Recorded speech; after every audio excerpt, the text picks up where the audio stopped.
Friend, welcome back to my channel GKGS queen. So guys, कैसे हैं आप सब? आई होप आप सब लोग अच्छे होंगे। तो फ्रेंड, आज मैं आप लोगों के लिए एडुटेरिया वॉल्यूम 2 का टेस्ट सीरीज 4th लेकर आई हूँ और हम लोग test series 1st, 2nd and 3rd already cover कर चुके हैं। तो फ्रेंड, चलिए स्टार्ट करते हैं क्वेश्चन नंबर 1 से।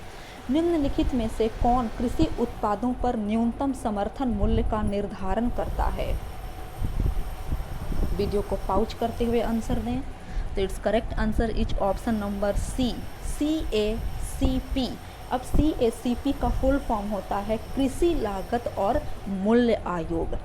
कृषि लागत और मूल्य आयोग की स्थापना सन 1965 ईस्वी में की गई थी और जब इसको स्थापित किया गया था 1965 में, तब इसका नाम कृषि मूल्य आयोग था।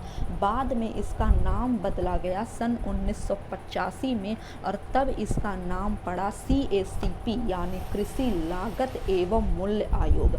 अब ये CACP का वर्तमान समय में जो हेड क्वार्टर है वो नई दिल्ली में स्थित है। तो जो भी पॉइंट हैं आप उसे कॉपी में नोट करते चलिए। Next question number 2। भारत में दूध की उत्पादकता को बढ़ाने के उद्देश्य से ऑपरेशन फ्लड की शुरुआत किस वर्ष की गई थी? बताइए क्वेश्चन नंबर 2 का आंसर।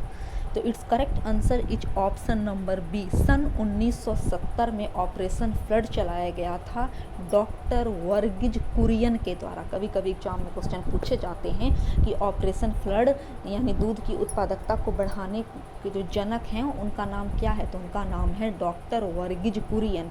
और ऑल ओवर वर्ल्ड में हमारा भारत पहले स्थान पर है दूध उत्पादन के लिए। Next question number 3। भारतीय GST मॉडल किस देश के उपभोग वैट मॉडल पर आधारित है? तो GST जिसका फुल फॉर्म होता है गुड्स एंड सर्विस टैक्स, तो ये कनाडा के मॉडल पर आधारित है और प्रति वर्ष हमारे देश में मतलब 1 जुलाई को GST दिवस के रूप में मनाया जाता है। क्योंकि भारत में जो GST की शुरुआत हुई वो 1 जुलाई सन 2017 ईस्वी से हुई और सबसे पहले ऑल ओवर वर्ल्ड में फ्रांस जो था वो GST लागू करने वाला पहला देश बना। फ्रांस ने सन 1954 ईस्वी से ही अपने देश में GST लगा दी थी। हमारे यहाँ तो 1 जुलाई 2017 से लगी बस, बट फ्रांस सबसे पहले लगाया था सन 1954 में। Next 4th number. निम्न में से मुद्रा के किस रूप को संकीर्ण मुद्रा कहा जाता है? तो it's correct answer is option number A यानी M1। अब M1 को संकीर्ण मुद्रा क्यों कहते हैं? क्योंकि अब देखिए M1 मुद्रा जो होती है फ्रेंड, उसकी जो तरलता होती है वो सबसे ज़्यादा होती है और निवेश में M1 मुद्रा की जो भूमिका रहती है वो 0 यानी नहीं के बराबर रहती है, इसलिए M1 मुद्रा को संकीर्ण मुद्रा कहते हैं। Next 5th number. SET यानी सेट निम्न में से किस देश के स्टॉक एक्सचेंज का नाम है? तो सेट जो है वो थाईलैंड के स्टॉक एक्सचेंज को कहा जाता है। Question number 6। भारत ने अपना पहला परमाणु परीक्षण कब किया था? तो ऑप्शन सी 18 मई सन 1974 को। कहाँ किया था? तो राजस्थान का एक क्षेत्र था पोखरन, वहाँ किया था। Next 7th number. विश्व वानिकी दिवस प्रति वर्ष किस तिथि को मनाया जाता है? तो ऑप्शन बी इज करेक्ट 21 मार्च को विश्व वानिकी दिवस मनाया जाता है। अब देख लीजिए फ्रेंड कि मतलब पर्यावरण यानी वातावरण से रिलेटेड कुछ दिवस मनाए जाते हैं तो आप उसे कॉपी में नोट करते चलिए। तो प्रति वर्ष विश्व जल दिवस के तौर पर मनाया जाता है 22 मार्च को। 21 मार्च को तो विश्व वानिकी दिवस, इसके ठीक एक दिन बाद यानी 22 मार्च को विश्व जल दिवस। 22 मार्च से ठीक एक महीने बाद यानी 22 अप्रैल को विश्व पृथ्वी दिवस और 5 जून को विश्व पर्यावरण दिवस। तो आप इसे नोट कर लीजिए। Next question number 8। कांगेर घाटी राष्ट्रीय उद्यान किस राज्य में स्थित है? ऑप्शन डी छत्तीसगढ़ में। नेक्स्ट 9। निम्न में से कौन संकटापन्न जातियां यानी इंडेंजर्ड स्पेसीज के उदाहरण नहीं हैं? तो डोडो पक्षी जो है वो इंडेंजर्ड स्पेसिस का नहीं है। अब देखिए इंडेंजर्ड स्पेसिस यानी संकटापन्न जातियाँ कहते किसको हैं, तो वैसी प्रजाति जो विलुप्त होने के कगार पर हैं, अभी हुई नहीं है पूरी तरह से, कगार पर हैं, तो वैसी जाति को ही इंडेंजर्ड कहते हैं। लेकिन जो डोडो पक्षी है वो ऑलरेडी, जैसे डोडो हो गया, डायनासोर वगैरह हो गए, तो ये सब न जाने कितनी सदी पहले ही और पूरे पृथ्वी से विलुप्त हो चुके हैं। इसलिए डोडो पक्षी जो है वो एक विलुप्त प्रजाति है। संकटापन का एग्जाम्पल कस्तूरी मृग, ग्रेट इंडियन बस्टर्ड और टाइगर यानी बाघ वगैरह आते हैं। नेक्स्ट क्वेश्चन नंबर 10, संयुक्त राष्ट्र पर्यावरण कार्यक्रम का मुख्यालय कहाँ स्थित है? ऑप्शन सी नैरोबी में, और नैरोबी है केनिया का एक क्षेत्र है नैरोबी, और इसकी जो स्थापना हुई थी वो सन 1972 ईस्वी में हुई थी। नेक्स्ट 11 नंबर, निम्नलिखित में से कौन जैन धर्म के 22वें तीर्थंकर थे? तो जैसा कि मैं आप लोगों को प्रीवियस वीडियो में बतला चुकी हूँ कि जैन धर्म में कुल 24 तीर्थंकर हुए, और 22वें तीर्थंकर कौन थे? तो 22वें तीर्थंकर थे अरिस्टनेमी, और इनका जो प्रतीक चिन्ह था वो शंख था, यानी इनका लोगो था शंख। नेक्स्ट 12 नंबर, अशोक ने बौद्ध धर्म का प्रचार प्रसार श्रीलंका में भी किया था, इसका प्रमाण किस साहित्य से प्राप्त होता है? तो अशोक ने महेंद्र तथा संघमित्रा इन दोनों को श्रीलंका में भेजा था बौद्ध धर्म के प्रचार प्रसार करने के लिए, और ये हमें दीपवंश तथा महावंश ये दोनों से प्राप्त होता है, यानी ऑप्शन डी सही होगा। नेक्स्ट 13 नंबर, धन्वंतरी तथा कालिदास निम्न में से किसके दरबार में रहते थे?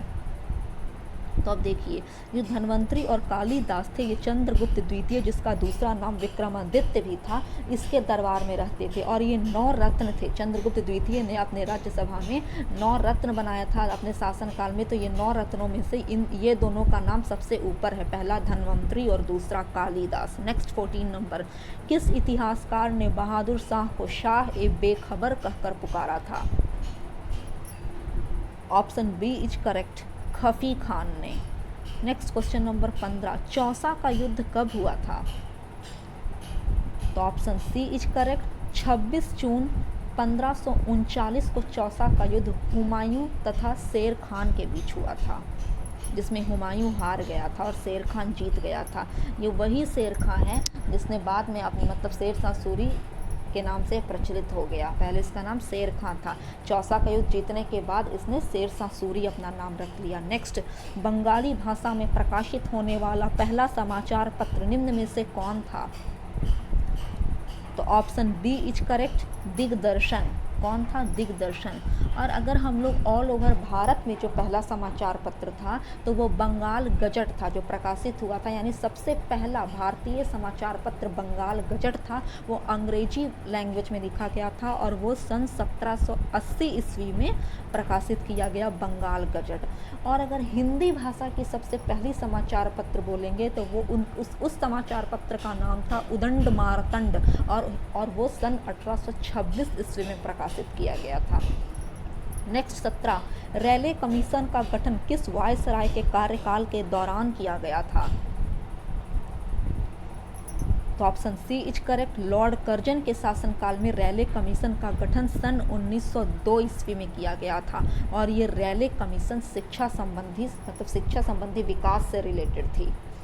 Next question number 18, broken wing पुस्तक के लेखक निम्नलिखित में से कौन है? तो सरोजनी नायडू इसकी रचयिता हैं ब्रोकन विंग की। नेक्स्ट 19 नंबर, अहमदाबाद मिल मजदूर हड़ताल के बाद मिल मालिकों के द्वारा कितने प्रतिशत बोनस देना स्वीकार किया गया था? तो ऑप्शन डी इज करेक्ट, 35%। अब देखिए ये बोनस क्यों मांग रहे थे अहमदाबाद मिल मजदूर के लोग? उस समय ना मतलब कि बहुत भयानक गंभीर बीमारी चली थी, जैसे अभी कोरोना चल रहा है, तो उस समय की जो गंभीर बीमारी थी उसका नाम प्लेग था। तो प्लेग मतलब बीमारी होने के बावजूद भी मजदूर लोग काम करते थे, तो मालिकों ने कहा था कि अगर आप काम कीजिएगा तो हम आप लोगों को एडवांस वेतन यानी बोनस देंगे। लेकिन बाद में वे अपने जो विचार थे, बात थे, उनसे मुकर गए, तो उन्होंने ही मतलब अपने मालिकों के खिलाफ हड़ताल कर दिया था। सन 1918 ईस्वी में। और गांधी जी ने इन पर बढ़ चढ़कर भाग लिया था और गांधी जी ने आमरण अनशन कर लिया था। और मतलब अगर सही मायने में बोलें तो गांधी जी के आमरण अनशन की वजह से ही मिल के जो मालिक थे वो माने और अपने मजदूरों को उन्होंने तय किया कि हाँ मैं इन लोगों को वेतन दूंगा 35% bonus. Next 20 number, Indian society संगठन की स्थापना किसके द्वारा किया गया था? ऑप्शन बी आनंद मोहन बोस के द्वारा सन 1872 ईस्वी में। नोट करिए। नेक्स्ट 21 नंबर, निम्नलिखित में भारतीय राष्ट्रीय कांग्रेस का कौन सा अधिवेशन गांव में संपन्न प्रथम अधिवेशन था? तो ऑप्शन सी भारतीय राष्ट्रीय कांग्रेस का जो 50वां अधिवेशन हुआ था फ्रेंड, वो बंगाल का एक गांव था, फैजपुर नाम था वो गांव का, वहाँ हुआ था सन 1937 ईस्वी में और इसकी अध्यक्षता पंडित जवाहरलाल नेहरू जी ने की थी। नेक्स्ट 22, किस संधि के द्वारा तृतीय आंग्ल मैसूर युद्ध समाप्त किया गया था? तो श्रीरंगपट्टनम की संधि के द्वारा तृतीय आंग्ल मैसूर युद्ध समाप्त किया गया। और मतलब कि तृतीय आंग्ल मैसूर युद्ध हुआ था सन 1790 ईस्वी से लेकर 1792 ईस्वी तक। किसके बीच में हुआ था? तो टीपू सुल्तान तथा मतलब कि अंग्रेज थे उनके बीच में हुआ था, जिनमें टीपू सुल्तान की मौत हो गई थी। नेक्स्ट 23, किस वर्ष जजिया कर को पुनः लागू किया गया था? It's correct answer is option number B 1679 ईस्वी में। जजिया कर को समाप्त करने वाला शासक अकबर था और अकबर ने जजिया कर को सन 1564 में समाप्त किया था। तो पुनः जजिया कर को औरंगजेब ने लागू किया सन 1679 में। नेक्स्ट क्वेश्चन नंबर 24, 1857 की क्रांति का नेतृत्व इलाहाबाद में किसके द्वारा किया गया था? तो हर क्षेत्र से 1857 की क्रांति भड़क रहे थे। बिहार से वीर कुंवर सिंह ने किया था, तो आप बताइए इलाहाबाद से किसने किया था? तो इलाहाबाद से लियाकत अली ने किया था।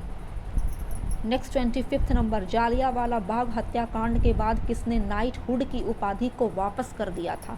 अब देखिए फ्रेंड, जालियांवाला जो बाग हत्याकांड हुआ था वो 13 अप्रैल 1919 ईस्वी में अमृतसर के जालियांवाला बाग में हुआ था। इसमें तकरीबन 1000 लोग मारे गए थे और गोली चलाने का आदेश जनरल डायर ने दिया था। तो इसी से सारे भारतीय मतलब इतने निर्दोष मारे गए। तो जितने भी मतलब कि भारतीय लोग विद्रोह कर रहे थे वे और उनकी विद्रोह सशक्त हो गई और प्रचंड हो गई। तो मतलब जो रविंद्रनाथ टैगोर जी थे उन्होंने उनको नाइटहुड की उपाधि ब्रिटिश सरकार ने दी थी। तो उस ब्रिटिश सरकार को जो उपाधि थी उनको वापस उन्होंने लौटा दी। जालियांवाला बाग हत्याकांड के बाद ही उस गुस्सा से लौटा दी उन्होंने। तो नेक्स्ट, प्रथम विश्व कप हॉकी का आयोजन किस वर्ष किया गया था? तो सन 1971 में किया गया था स्पेन में। 27 नंबर, संयुक्त राष्ट्र के प्रथम महासचिव ट्रिगवेली का संबंध किस देश से था? Option C is correct, Norway से। 28, प्रसिद्ध अभिनेत्री बैजंती माला का संबंध किस शास्त्रीय नृत्य से था? Option D is correct, Bharatanatyam. Vyjayanthimala Bharatanatyam करती थी। नेक्स्ट 29, निम्नलिखित में किसका मिलान सही नहीं है? व्यक्ति दिए गए हैं और उनकी समाधि स्थल किस क्षेत्र कौन से प्लेस पर बनाई गई है, तो वो आप बताइए। तो महात्मा गांधी का राजघाट ये सबको पता है। ज्ञानी जैल सिंह का एकता स्थल ये भी सही है। मोरारजी देसाई का अभय घाट ये भी सही है। बट शंकर दयाल शर्मा का चैत्रा भूमि ये गलत है।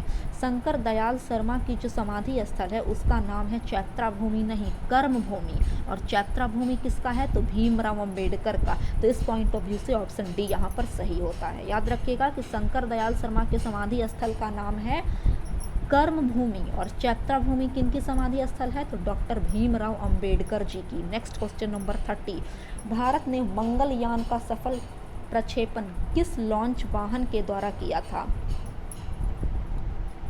तो option B is correct, PSLV XLC-25। Next 31, अधिकतम जैव विविधता वाला प्रदेश निम्नलिखित में से किस प्रकार का होता है? तो ये उष्णकटिबंधीय प्रकार का होता है। और मतलब उष्णकटिबंधीय वन जो होते हैं वो जनरली वहाँ की जो लकड़ियाँ होती हैं काफ़ी कठोर होती हैं। तो अपने कठोर लकड़ी का जो गुण है इसकी वजह से उष्णकटिबंधीय वन फेमस है। नेक्स्ट क्वेश्चन नंबर 32 में एंट्री कर रहे हैं कि ग्रीन हाउस प्रभाव का अर्थ है, यानी ग्रीन हाउस इफेक्ट किसे कहते हैं। ऑप्शन ए, वायुमंडलीय कार्बन डाइऑक्साइड के कारण सौर ऊर्जा का विपाशन। 33 नंबर, निम्नलिखित में से कौन गैर परंपरागत ऊर्जा स्रोत नहीं है। तो ऑप्शन ए इज करेक्ट, परमाणु ऊर्जा। परमाणु ऊर्जा जो है वो एक परंपरागत ऊर्जा स्रोत है, और गैर परंपरागत ऊर्जा स्रोत का एग्जाम्पल है सौर ऊर्जा, ज्वारीय ऊर्जा तथा पवन ऊर्जा। नेक्स्ट 34, देश के विभिन्न समूहों में किसके साथ अरुणाचल प्रदेश की सीमाएं लगती हैं।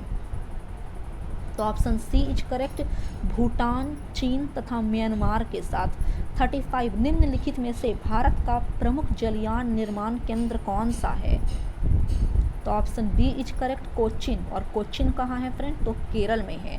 और ये जो मतलब कि कोचिन जलयान केंद्र था, इसकी स्थापना फरवरी 1965 ईस्वी में की गई थी। किसके सहयोग से, तो किस देश ने सहयोग किया था इसका निर्माण में, तो जापान ने सहयोग किया था। नेक्स्ट 36, छिबरोपन बिजली परियोजना किस नदी पर स्थित है। तो option B is correct, Ghaghara नदी पर, और ये कहाँ है, उत्तर प्रदेश में। नेक्स्ट 37, कपास के उत्पादन में भारत का स्थान विश्व में कौन सा है। तो भारत का स्थान कपास के उत्पादन में दूसरा है, और पहला स्थान पर कौन सा देश आता है, तो चीन आता है। नोट कर लीजिए, इंपॉर्टेंट क्वेश्चन, कि कपास के उत्पादन में पहले स्थान पर चीन है और दूसरा स्थान पर हमारा इंडिया है। नेक्स्ट 38, भारत में सीमा सड़क संगठन की स्थापना किस वर्ष किया गया था। ऑप्शन सी इज करेक्ट, सन 1962 ईस्वी में। 39, सीप किला दर्रा किस राज्य में स्थित है। रिपीटेड क्वेश्चन है फ्रेंड, ये सब मैं प्रीवियस सेट में आपको ऑलरेडी करवा चुकी हूँ। तो it's correct answer is option number D, सीप किला दर्रा है हिमाचल प्रदेश में। Next question number 40, Nepal Himalaya का विस्तार किन दो नदियों के बीच तक है। ऑप्शन बी इज करेक्ट, काली नदी से लेकर तिस्ता नदी तक, और इसकी जो कुल लंबाई है वो तकरीबन 800 किलोमीटर है। नेक्स्ट 41, भारतीय संविधान के संवैधानिक उपचारों के अधिकार को भारतीय संविधान की आत्मा और हृदय किसने कहा था। तो इसका करेक्ट आंसर हो जाएगा उपयुक्त में से कोई नहीं, क्योंकि यहाँ पर डॉक्टर भीमराव अंबेडकर को ऑप्शन ही नहीं दिया गया, और ऐसा वक्तव्य कहा था डॉक्टर भीमराव अंबेडकर जी ने। नेक्स्ट क्वेश्चन नंबर 42, पंचायत चुनाव कराने हेतु निर्णय किसके द्वारा लिया जाता है। ऑप्शन सी, राज्य सरकार द्वारा। 43, आर्थिक नियोजन किस सूची का विषय है। तो आर्थिक नियोजन समवर्ती सूची का विषय है, अर्थात आर्थिक नियोजन पर केंद्र सरकार और राज्य सरकार दोनों मिलकर कानून बनाती है। नेक्स्ट 44, अशोक मेहता कमेटी जिसने पंचायती राज की कार्यप्रणाली का पुनरीक्षण किया ने किस व्यवस्था की संस्तुति की थी। तो अशोक मेहता जो कमेटी थी वो सन 1977 ईस्वी में आई थी, और इसने द्विसदनीय पंचायती राज की व्यवस्था की मतलब मांग की थी, और इसमें कुल 13 सदस्य थे। नेक्स्ट 45, भारत में न्यायिक पुनरीक्षण की संकल्पना किस देश के संविधान से लिया गया है। तो ये अमेरिका। नेक्स्ट 46, संविधान के किस अनुसूची में विभिन्न राज्यों में अनुसूचित क्षेत्रों के प्रशासन और नियंत्रण के लिए विशेष उपबंध हैं। ऑप्शन सी, 5वीं अनुसूची में। किसमें, 5वीं अनुसूची में। और हमारे पास कुल कितनी अनुसूचियां हैं, तो 12 हैं। लोकसभा में केंद्र शासित प्रदेशों के लिए कितने सीट आरक्षित हैं। ऑप्शन बी, 20 सीटें। नेक्स्ट 48, बंधुआ मजदूर अधिनियम को संसद ने किस वर्ष पारित किया था। ऑप्शन सी, सन 1976 ईस्वी में। नेक्स्ट फिर हम लोग 49 की तरफ बढ़ रहे हैं कि निम्नलिखित में कौन सुमेलित नहीं है। भाग दिए गए हैं और विषय दिए गए हैं, तो हमारे संविधान में कुल 22 भाग हैं। अब बताइए कौन सा इसमें से सुमेलित नहीं है। तो भाग 2 नागरिकता बिल्कुल सही है। भाग 4 नीति निर्देशक तत्व, ये भी सही है। भाग 15 निर्वाचन, ये भी सही है। बट भाग 3 में मौलिक कर्तव्य नहीं है, क्या है, मौलिक अधिकार है। तो इसका जो करेक्ट आंसर होगा वो ऑप्शन नंबर बी हो जाएगा कि भाग 3 में मौलिक कर्तव्य नहीं, मौलिक अधिकार है। नेक्स्ट क्वेश्चन नंबर 50, वर्ष में लोकसभा के कम से कम कितने सत्र बुलाया जाना अनिवार्य है? तो एक वर्ष में कम से कम दो बार सत्र चलना चाहिए लोकसभा का, मिनिमम। 2 बार से ज़्यादा भी चल सकता है, लेकिन मिनिमम एटलीस्ट 2 टाइम्स तो चलना ही चाहिए। तो इसलिए इसका जो करेक्ट आंसर हो जाएगा वो ऑप्शन नंबर बी हो जाएगा, वर्ष में 2 बार। नेक्स्ट 51, व्यक्तिगत स्वतंत्रता के लिए उच्च न्यायालय कौन सा रिट जारी करता है? तो कौन सा रिट जारी करता है स्वतंत्रता के लिए? High court. जिसका correct answer option number C हो जाएगा, बंदी प्रत्यक्षीकरण। 52, संपत्ति के अधिकार को किस वर्ष मौलिक अधिकार से हटाया गया था? तो देखिए फ्रेंड्स, संपत्ति का जो अधिकार था, जब हमारा संविधान बना तो उसे मौलिक अधिकार में रखा गया था, लेकिन संपत्ति के अधिकार को सन 1978 ईस्वी में हटाया गया था और उसे कानूनी अधिकार का दर्जा दे दिया गया था। और ये किस संविधान संशोधन के तहत हटाया गया था? The most important question. तो ये 44वां संविधान संशोधन जब हुआ 1978 में, तो उसी के तहत हटाया गया संपत्ति के अधिकार को और वो बदल दिया गया कानूनी अधिकार में। नेक्स्ट, ए रिवर सूत्र पुस्तक के लेखक कौन है? तो option C is correct, Gita Mehta. 54, Amnesty International को किस वर्ष शांति का नोबेल पुरस्कार दिया गया था? ऑप्शन डी 1977 में। 55, ENIAC था, तो ऑप्शन बी एक इलेक्ट्रॉनिक कंप्यूटर है और इसका फुल फॉर्म आप नोट कीजिए, ENIAC का electronic numerical integrated and computer. Next 56, हाल ही में किस राज्य सरकार ने मेजर ध्यानचंद स्टेडियम योजना की शुरुआत की है? ये सब करंट अफेयर है, तो ऑप्शन बी सही होगा, राजस्थान सरकार ने। नेक्स्ट 57, BCCI ने खेल इतिहास में पहली बार किस ट्रॉफी के 2020 से 21 सत्र को रद्द करने का फैसला किया है? तो it's correct answer is option number C, Ranji trophy. Next 58, हाल ही में किस राज्य ने विधानसभा चुनाव में मतदान प्रतिशत को बढ़ाने हेतु वोट बंदी अभियान की शुरुआत की है? ऑप्शन ए, केरल सरकार ने। नेक्स्ट 59, किस भारतीय मुक्केबाज को AIBA की चैंपियंस एंड वेटरन्स समिति का अध्यक्ष नियुक्त किया गया है? Option C is correct, Mary Kom को। 60, 10 लाख से कम आबादी वाले शहरों में ईज ऑफ लिविंग 2020 की सूची में कौन सा शहर पहले स्थान पर है? Option A, Shimla. नेक्स्ट 61, हाल ही में किस देश ने बहुराष्ट्रीय अभ्यास डेजर्ट फ्लैग की मेजबानी की है? Option B, UAE। 62, Robert Irwin ने wildlife photographer of the year 2020 का पुरस्कार जीता है, उनकी तस्वीर का शीर्षक क्या था? तो ऑप्शन बी सही होगा, बुश फायर। 63, 30वां बिहारी पुरस्कार 2021 से किसे सम्मानित किया गया है? ये देखिए, बिहार का आप एग्जाम देने के लिए जा रहे हैं तो ये इंपॉर्टेंट क्वेश्चन है कि मोहन कृष्ण वोहरा को सम्मानित किया गया है बिहारी पुरस्कार 2021 के लिए। और मोहन कृष्ण वोहरा जी ने एक पुस्तक लिखी है जिसका नाम है तस्लीमा, संघर्ष और साहित्य, तो इसी के लिए उनको पुरस्कार दिया गया है। 64, चर्चित पुस्तक वहाना मास्टर क्लास के लेखक कौन हैं? तो इसका जो करेक्ट आंसर हो जाएगा वो ऑप्शन नंबर डी हो जाएगा, अल्फ्रेडो कोवेली। अल्फ्रेडो कोवेली। 65 नंबर, हाल ही में श्री तुर्लापति कुटुंबा राव का निधन हो गया, इनका संबंध था? ये एक तमिल पत्रकार थे, प्रेस रिपोर्टर। नेक्स्ट 66, किस राज्य सरकार ने पानी और मिट्टी की टेस्टिंग करने के लिए कृषि संजीवनी वैन की शुरुआत की है? ऑप्शन डी, कर्नाटक सरकार ने। 67, दावोस संवाद 2021 का आयोजन किस संस्था द्वारा किया गया है? ऑप्शन बी, विश्व आर्थिक मंच के द्वारा। नेक्स्ट 68, आर्थिक समीक्षा 2020 से 21 से संबंधित तथ्य पर विचार करें। पहला, कृषि क्षेत्र में वृद्धि दर 3.4% रही। दूसरा, राजकोषीय धारा 3.5% रहा। तथा तीसरा, इसका विषय जीवन और अभिव्यक्ति की सुरक्षा है। इसका विषय क्या है? कि जीवन और अभिव्यक्ति की सुरक्षा।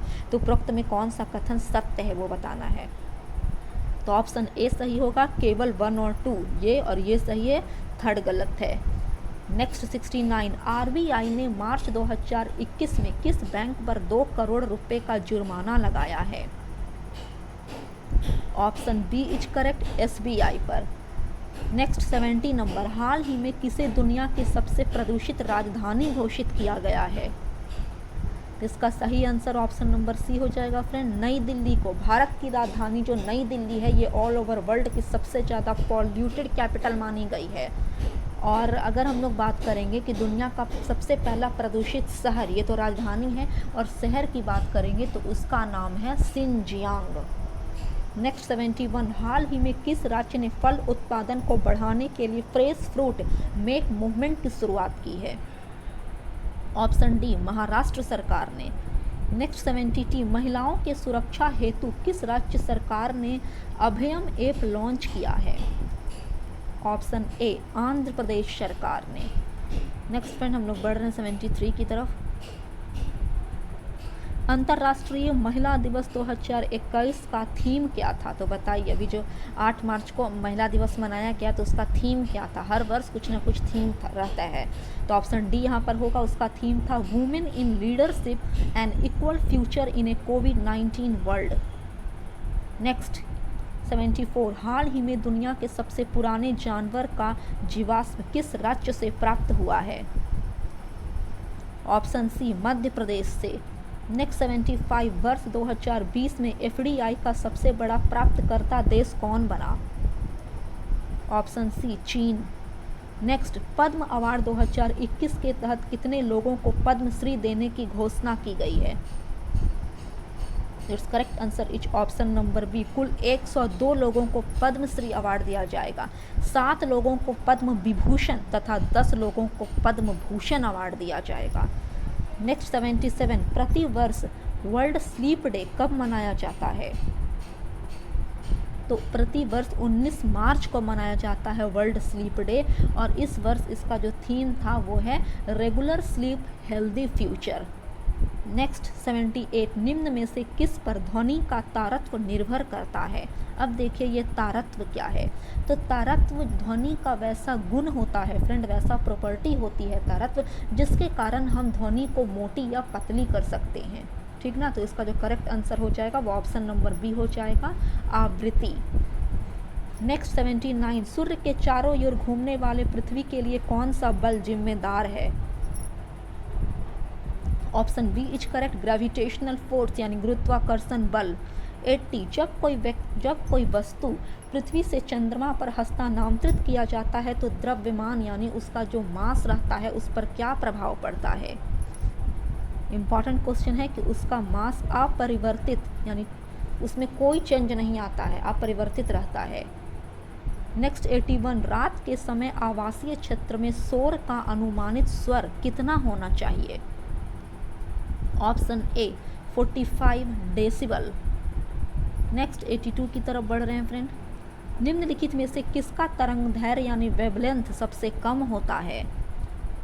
तो देखिए गामा किरणें जो होती हैं उसका वेवलेंथ सबसे कम होता है। अब कितना है उसका तरंग दैर्घ्य वो आप नोट कर लीजिए। तो गामा किरणों का तरंग दैर्घ्य है 10⁻⁻10 मीटर से लेकर 10⁻⁻17 मीटर के बीच, और सबसे ज़्यादा तरंग दैर्घ्य होती हैं एक्स किरणें की, ठीक है। नेक्स्ट 83, यहाँ पर एक न्यूमेरिकल दिया हुआ फिजिक्स से रिलेटेड कि 6 ओम के 3 प्रतिरोधों को 6 वोल्ट की सप्लाई पर समानांतर क्रम में जोड़ा जाता है, परिपथ का कुल प्रतिरोध कितना होगा? तो देखिए ये बहुत इजी क्वेश्चन है। यहाँ पर बोल रहा है कि समानांतर में यानी पैरेलल सीरीज में जोड़ा गया, और जब भी पैरेलल सीरीज में जोड़ा जाता है तो वो रेसिप्रोकल हो जाता है यानी उल्टा हो जाता है। उसका लिए फार्मूला बनता है कि 1/r यानी resistance equal to 1/r1 plus 1/r2 plus 1/r3, ठीक है। और R1, R2, R3 ये तीनों आपका सेम है और वो है 6 ओम। आप इसे सॉल्व करिए, इसका जो करेक्ट आंसर आ जाएगा रेसिस्टेंस वो 2 ओम हो जाएगा, यानी option A is correct 2 ohm. Next 84, आवर्त सारणी के वर्ग में ऊपर से नीचे जाने पर विद्युत ऋणात्मक पर क्या प्रभाव पड़ता है? तो बताइए फ्रेंड 84 का आंसर, तो इसका correct answer option number A हो जाएगा कि विद्युत ऋणात्मक घट जाता है, डिक्रीज कर जाता है। नेक्स्ट 85, शराब का पीएच वैल्यू कितना है? तो शराब का जो पीएच वैल्यू है वो 2.8 है। अब जो ब्लड है यानी खून का पीएच वैल्यू है वो 7.4 है। दूध का पीएच वैल्यू 6.4 है, नोट करते चलिए। और लेमन यानी नींबू का पीएच वैल्यू 2.2 है। नेक्स्ट 86, कीशेराइट निम्न में से किस धातु का प्रमुख अयस्क है? ऑप्शन डी मैग्नीशियम का। नेक्स्ट 87, परमाणु क्रमांक 20 वाले परमाणु का इलेक्ट्रॉनिक विन्यास क्या होगा? तो एटॉमिक नंबर 20 किस में रहता है? तो वो कैल्शियम का है, ठीक है ना, कैल्शियम का। तो उसका इलेक्ट्रॉनिक कॉन्फ़िगरेशन अगर हम लोग करेंगे तो वो हमारा निकल कर आएगा KLM। और N सेल की बात करें तो K में तो हाईएस्ट 2 इलेक्ट्रॉन हम लोग रख सकते हैं, इसमें 8, इसमें 8, तो कितना हो गया? और फिर यहाँ पर आपका लास्ट में 2 आ जाएगा। क्या आ जाएगा? 2 आ जाएगा। तो यहाँ पर ऑप्शन बी यहाँ पर सही हो जाएगा। देखिए फ्रेंड ये 2882, तो यहाँ पर देखिए 2882, तो ऑप्शन बी इज करेक्ट। कि कैल्शियम का इलेक्ट्रॉनिक कॉन्फ़िगरेशन होता है 2882 और कैल्शियम की जो वैलेंसी होगी वो हो जाएगी 2। नेक्स्ट 88, निम्न में से कौन ठोस स्नेहक का उदाहरण है? Option B graphite. नेक्स्ट 89, निम्न विकल्पों में किसका ज्वलन ताप सबसे कम है? पेट्रोल का। नेक्स्ट 90, निम्न में से कौन जड़ का उदाहरण नहीं है? तो आलू जड़ का उदाहरण नहीं है, जबकि गाजर और मूली जो हैं वो जड़ के उदाहरण हैं, बट आलू जड़ नहीं है। नेक्स्ट 91, टिक्का रोग का संबंध किस फसल से है? तो ऑप्शन डी मूंगफली से है, मूंगफली में टिक्का रोग होता है। नेक्स्ट 93 की तरफ बढ़ रहे हैं फ्रेंड, 92, कि जीवाणु कोशिका में सूत्र कणिका की संख्या कितनी होती है? ऑप्शन डी 0 यानी 0। नेक्स्ट 93, निम्न में से किस कोशिकाओं के द्वारा इंसुलिन का रिसाव होता है? ऑप्शन बी बीटा कोशिका के द्वारा। 94, मानव शरीर की सबसे लंबी अस्थि यानी हड्डी है? तो आपके नॉलेज के लिए मैं बतला दूं कि मानव शरीर में कुल 206 हड्डियां पाई जाती हैं, और जो सबसे लंबी यानी सबसे बड़ी हड्डी होती है उसे हम लोग उरु अस्थि कहते हैं, यानी इंग्लिश में इसे फीमर कहा जाता है। और सबसे छोटी हड्डी का नाम है अस्टेपिज। तो सबसे बड़ी हड्डी तो ये हो गई उरु अस्थि यानी फीमर, और सबसे छोटी अस्टेपिज। नेक्स्ट 95, निम्न में से कौन एक प्रकार का रेशेदार प्रोटीन का उदाहरण है? तो ऑप्शन सी कीरेटिन। कीरेटिन किस में पाया जाता है फ्रेंड? कीरेटिन प्रोटीन तो हमारे नाखून में, बालों में, जो जानवर लोग होते हैं जैसे गाय, बैल, सांड वगैरह हो गए तो उनके सींगों में पाया जाता है कीरेटिन प्रोटीन। नेक्स्ट यहाँ से मैथ्स का क्वेश्चन स्टार्ट है। मैं हर बार की तरह इस सेट में भी मैं आपको वही सजेस्ट करूंगी कि आप इसे खुद से बनाइए। नहीं बनता है please comment me on comment box. तो 96 मैं आंसर बता देती हूँ आपको कि 3087 में किस छोटी से छोटी संख्या से गुना करने पर प्राप्त संख्या एक पूर्ण घन होगी? तो इसका जो सही आंसर हो जाएगा सॉल्व करने पर वो ए आएगा यानी 3। 97 का जो आंसर होगा फ्रेंड वो भी ए होगा 1। 98, एक दुकानदार 2 कुर्सी में से प्रत्येक को 400 में बेचा। एक कुर्सी पर उसे 20% का लाभ तथा दूसरे पर 20% की हानि हुई। कुल सौदे में उसे कितने प्रतिशत लाभ या हानि हुई? तो इसको सॉल्व करने पर इसका आंसर आ रहा है 4% लॉस हुआ।